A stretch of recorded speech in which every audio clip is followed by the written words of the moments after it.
This is Build It Baby, the show for big ideas, brave pivots, and bold next chapters.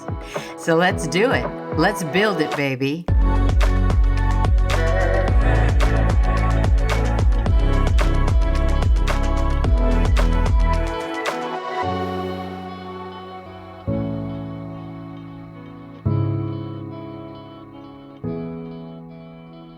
From big dreams to big leaps, welcome to Build It Baby. I'm Penelope Bent, along with Morgan Clymer, producing behind the mic. We're here to turn inner wisdom into outer action, one episode at a time. So let's get started and build it, baby. Okay, so I have a really good question for you today. My question to you is, how do you define success? Interesting, huh? It's really important to ask yourself how you are designing your build. And I really do believe that how you define success has a lot to do with what you're going to build and how you're going to build it and how big it's going to be and how successful it will be, that it will be in alignment with what your desires and dreams are. So how you define success is a huge element that can determine the feel of the business, the size of the build.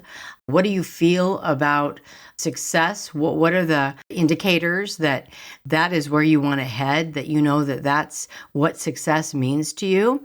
It could possibly be success, a sense of joy. Are you wanting to craft something for others to experience? Could success to you be creating a positive outcome so that you build something that positively impacts those around you? Could that be just primarily focused on a financial outcome? Is it that you would feel successful if you were able to provide for your family in a manner that would be less stressful and know that your product and services were being guided by joy because you feel joy for what you want to create and introduce to folks? Is being successful to you just simple as achieving goals? You know, making your checklist and checking them off and going, yeah, I did it. Or is it creating value for what your product is bringing to the table? You know, it's really interesting because when you look at how you want to build your business or build a career or build a bold life for that matter, defining what it means for you to feel successful and be successful in your mind is incredibly valuable. It will help you keep things on track because you'll be basically teaching to the test, answering that question to yourself, putting in all the details of what that really means for you to be successful. And then I find it really fascinating that you can sketch down everything on a notepad of what will define you feeling and being successful in your head. And then once you go over it, it's like, no, that really isn't it. I mean, I could live with that or without that, but my motivator to build this business and to feel successful is this, that, or the other thing. In my experience, so many of my decisions during the building process was really, really simple. How much money do I need to pay the house payment? What kind of an offering will bring in the income that is required to support my family? And in my lifetime, many times I was the sole provider, probably more times than not. And so that was definitely an indicator of what success looked like to me. Success to me was the idea that I was able to meet all the responsibilities, all the obligations of providing for my family and making sure that we had a roof over our head, handling all those financial responsibilities. I never sat down and said, well, I want to be successful. I actually don't know that I've ever been successful in that basic term, but I do know that I've had a joyful experience, that I have loved every minute of every day being in business for myself, that I did successfully, make those payments when they needed to be made. So I think evaluating what that all means to you is really important in your build. I speak to so many different folks that are looking for different careers and in the recruiting industry. And I really find that for them, just being able to have a better lifestyle work balance, that would be to them a great success, so that they could see their children on the weekend and not feel that they have to take a call from their boss at 10:30 at night. That would be a wonderful feeling for them. So that, many times they're willing to maybe take a little less money on the front end so that they have more peace of mind on the back end, on the personal side of it. That's valuable to them. That's what their accomplishment would be. That's what would bring them joy. That would define their feeling of success. So putting those ideas together, putting those feelings together as you're starting to make these changes in your life, I think are so valuable and so important. Also, I think it's important to look at how you define your success. Is success to you emotional? Is it a feeling that you feel good about yourself? Is achieving peace of mind, or is your success more about what others think of you? Is it about your social relationships with others, that you feel successful because you've created a life for yourself, a career or a business that you feel is socially acceptable in your mind, in the environment that you live in? Is it totally financial? Are you achieving the financial security? Is that how you have evaluated your success? And then, is it physical? Are you taking good care of your family and yourself and your body and your mind? And are you building everything around the idea of your success, how you have defined success? So sitting down for a minute and really evaluating what that means to you is very, very important. I think it's been interesting in my lifetime that I've had so many folks from time to time come up to me and say, "Oh my gosh, you've built this and you must feel so successful about your accomplishments." And really, my accomplishments were my necessity. So I didn't really set out to blow anybody's mind or make some big statement about what I was building. I just knew that I needed to provide for my family. And I was put in a situation where my husband and I at the time decided that we were going to go our separate ways. I decided to buy my photographic company from him.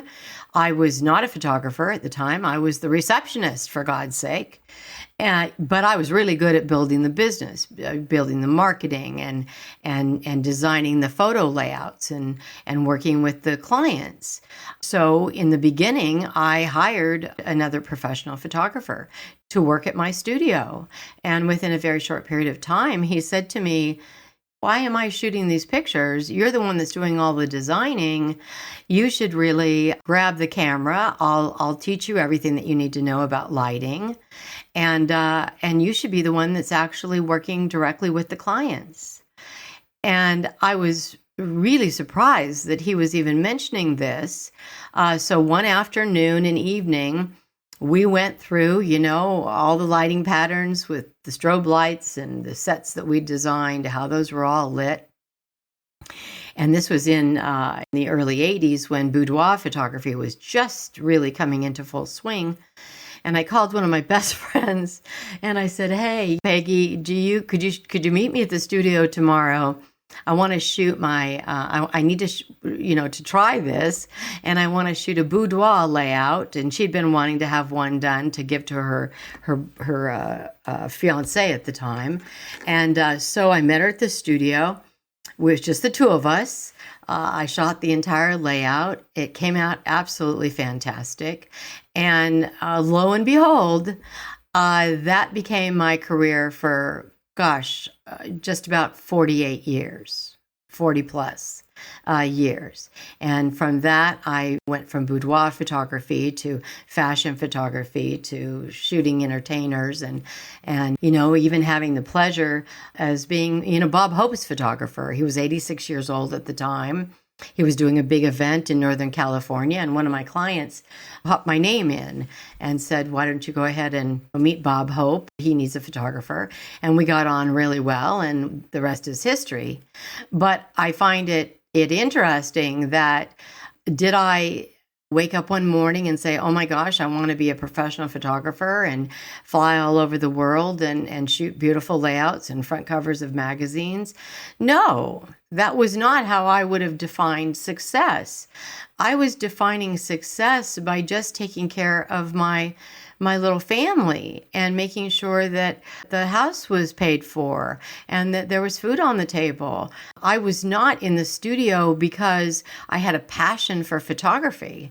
I was in the studio because I had a passion to support this little baby, young baby that I had. That was my passion.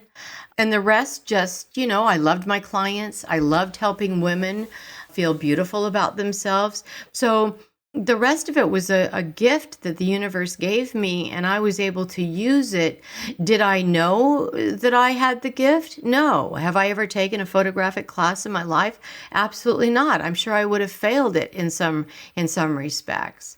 And I think, like a lot of artists, sometimes you know too much. I think it's better that you develop your own style because you're not afraid to try something new.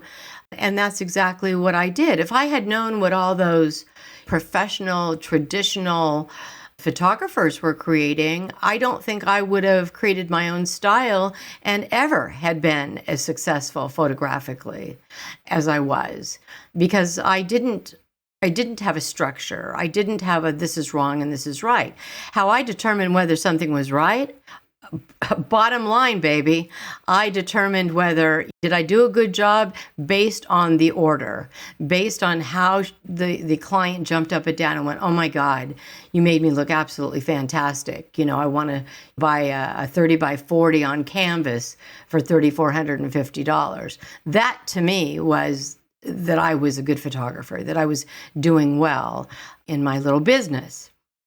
So I think that we have a plan, but we don't have to necessarily know all of the parts and the pieces, all of the gifts. We don't have to be so structured on what we think success is.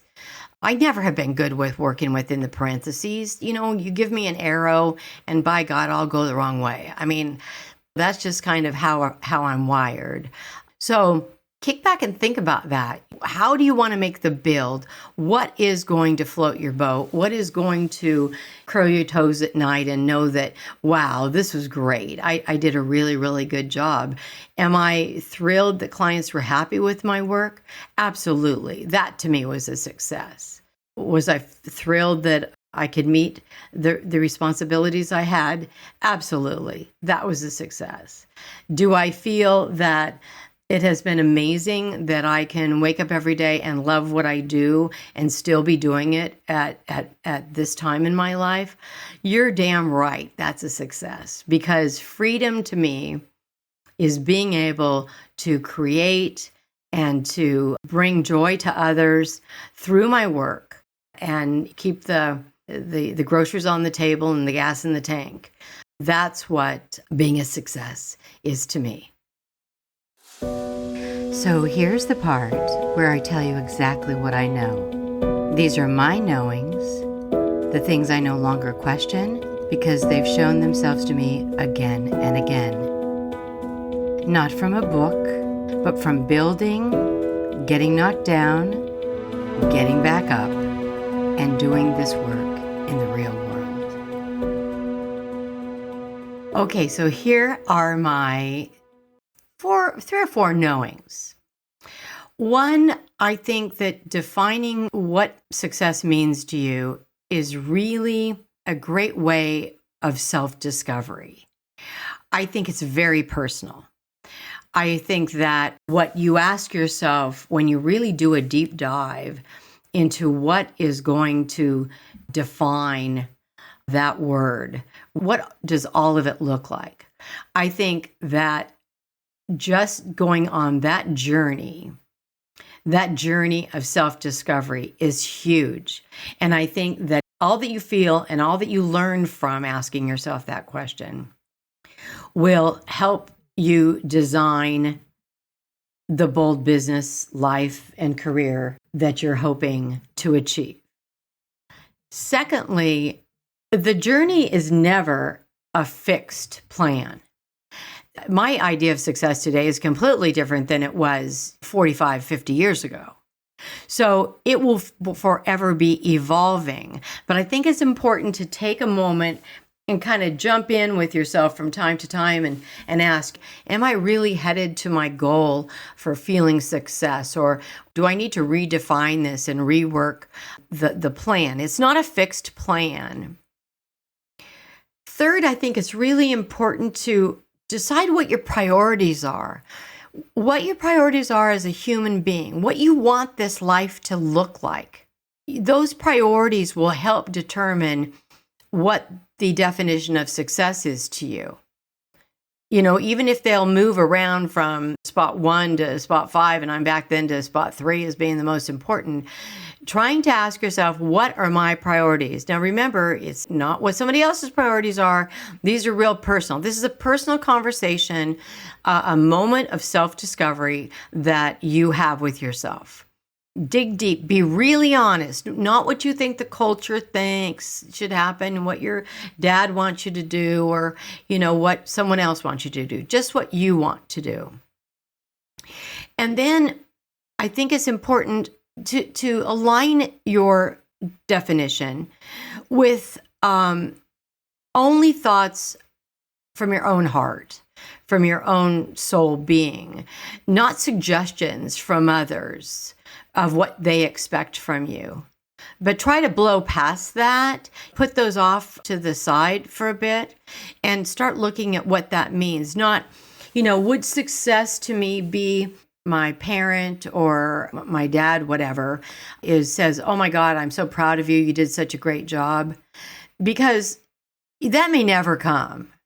Because he may never see the success that you became or the success that you are, because his idea of success and your idea of success may be completely different. So you're asking someone to see through different lens. They can't see through your eyes. And that brings me to one of my most important and final knowings is, how do you feel about it? How is this journey, how is this definition, how is this clarity that you're going to be receiving by defining what success means to you? How does that align with your plan? How does it align with the roadmap that you're creating to build this bold, beautiful life, brilliant business, amazing career, whichever one of those that you are building, or all three of them at the same time? Do your feelings align with it? Because I'll tell you something, if you try to build something and define success and it feels, every aspect of it feels badly or makes you feel badly about yourself, and you're in this constant depression of I can't live up to that. When you feel those feelings, those are huge indicators that you are not on the right path. Now, let me run that by you again. If whatever your plan is really makes you feel badly or uncomfortable or less than, that it ain't the right plan. I'm telling you right now. It's you don't have to feel bad to be successful. You really want to pay attention to those feelings. Those feelings are direct markings of intuition. I really do believe that we all know the difference between right or wrong. There's somewhere in your gut that you know the difference between whether you're doing something that's right or you're doing something that's fundamentally wrong. And if you If you make an offering, let's say to a client, and you just know that the offering is not going to come near what the promises are, then you're not aligned with your feelings, and that's not going to be a defining success for you. I've been in sales my whole life. I mean, I love to have wonderful products and share it with others. But one thing that's impossible is that if I don't believe in the product and I believe that it's cheating a client and you're lying, directly lying, I mean, that's absolutely not. No way in hell am I going to be working with that company. I'm not going to be working with a company that doesn't pay their employees or tries to cheat on what their commission schedules were supposed to be. It's like saying, well, the commission was going to really be 50%, but that's only on, Tuesday, Wednesday, Thursdays, or only if, you're changing the rules on them. I could not work within that kind of an environment. So make sure that you feel the success that you're planning, what defines that, feels good to you absolutely every step of the way, because it will serve you well. In the long run, you will find the joys of this bold business life or career that you're planning. It'll be there, but I would definitely pay attention to how I felt about it. Absolutely every step of the way. So those are my knowings. All right, let's dive into this week's listener question. Morgan, what do we got in the inbox? Okay, so we actually have 2 questions today from Val in California. And Val would like to know how to get past letting your family talk you down, and how to get past the feeling of, I've done so many things, people will just think this is one more thing. We just were talking about that when we were talking about others. So I've actually known Val for quite some time. She was just a teenager when I met her. She was a great friend of my daughters, and they were both into roller skating. So I was the mom that was driving them to all the different roller skating competitions. And Val was just a delight, and now is a beautiful young woman here in Cali. So question number 1. How do you get past letting your family talk you down? So my answer to you, Val, is that, and I've said this before, when you are ready to take your last breath, are you going to regret that you did not step out and make the bold move because someone in the family didn't feel like you could accomplish your goals, or felt like this was not a good path for you? So I think my answer to them is you do not want to be, or my answer to you is that you do not want to spend your life feeling regret because you stood down based on someone else's belief or fear. What you want to say is, I was free. I ran my own race. I did it my own way. And I've mentioned this before. If I had listened to my family members, I'd still be working at Kaiser Hospital, and I'd probably be cranky and old and very unhappy. So even though I walked away from a very, very secure income at the time, I do not have one moment of regret that I made my decision, and I refuse to stay put and live it a more conservative lifestyle within the boundaries of having, my 401k and health insurance and all the other things that traditional jobs that when you work for big organizations like Kaiser would offer. I'm thrilled every moment that I walked away from that I did not stand down. I kept my head up. I went out on my own, and I was going to do it my way.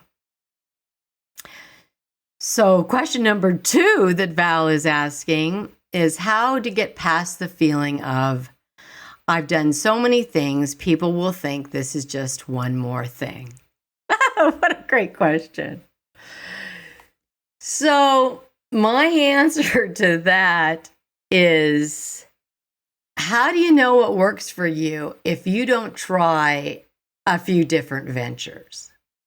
I mean, I don't know of too many inventions that came out of the chute absolutely perfect. I mean, you cannot tell me that the Wright brothers got that plane to take off on the first go around. I know that they didn't. So sometimes when you're trying different businesses and trying them on, that's a good thing. You're learning from every single one of those pitches that you're throwing out there. Even though maybe you didn't really attain your goal with it, that wasn't your end all, but you did it. You created it, you brought it to market, and you then can gather all of that data. Think of it as it's like going to a special class on what didn't work and what did work. You really do bring all of that with you. No service or business goes out without refining and defining. You refine and define all the time because it is forever changing. Your services are changing. Your products are changing. So for me, since I know you, I say fuck them. At least you're on the field playing the game. That most people are likely sitting in the stands and they haven't gotten out on that field. They haven't slopped in the mud and they haven't tried to create a business or a career that is outside the box that they are going to love forever. So forget what the folks are saying. I don't care how many different ideas that you have. Try them. They will help you find the right size for you. They will help you get on your path.